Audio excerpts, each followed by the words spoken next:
নমস্কার বন্ধুরা, সকলে নিশ্চয়ই ভালো আছেন। আজকে আপনাদের সঙ্গে শেয়ার করব কচু দিয়ে বেগুন দিয়ে ইলিশ মাছের ঝোল।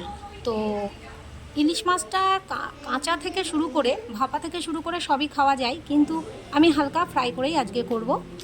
যেহেতু এখন বর্ষাকাল, ইলিশটা খুব ভালো পাওয়া যায়, তো টেস্টটাও খুব সুন্দর। তো সেই কারণে আর কি ইলিশ মাছের মরশুম চলছে।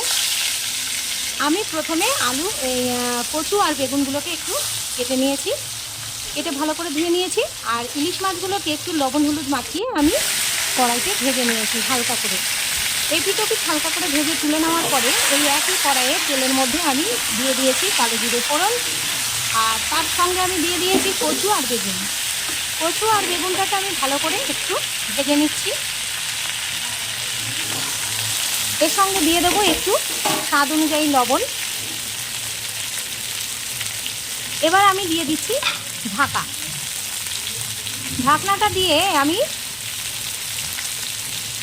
5 মিনিট মতো একটু ভেজে নেব এপিটোপিট।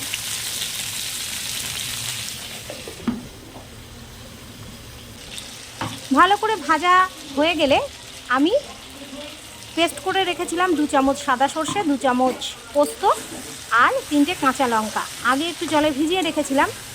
তারপরে আমি মিহি করে পেস্ট করে নিয়েছি। এই পেস্টটা এবার আমি ভাজা সবজিগুলোর সঙ্গে দিয়ে দিয়েছি। আর এর সঙ্গে আমি দিয়ে দিয়েছি পরিমাণ মতো হলুদ, স্বাদ অনুযায়ী লবণ।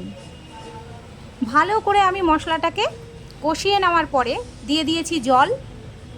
আর এর সঙ্গে আমি একটু ফুটে উঠলে দিয়ে দিয়েছি মাছগুলোকে অ্যাড করে দিয়েছি, ভেজে রাখা মাছগুলো। এবার আমি আরেকটু ঢাকা দিয়ে দিচ্ছি। সুন্দরভাবে ফুটে গেছে এবং দেখুন তেলও ছেড়েছে, খুব সুন্দর। যতটা দেখতে সুন্দর হয়েছে তার থেকে বেশি সুন্দর হয়েছিল খেতে। আপনারা অবশ্যই এই সবজিগুলো দিয়ে ট্রাই করবেন, আর কেমন লাগলো অবশ্যই জানাবেন। সকলে ভালো থাকবেন।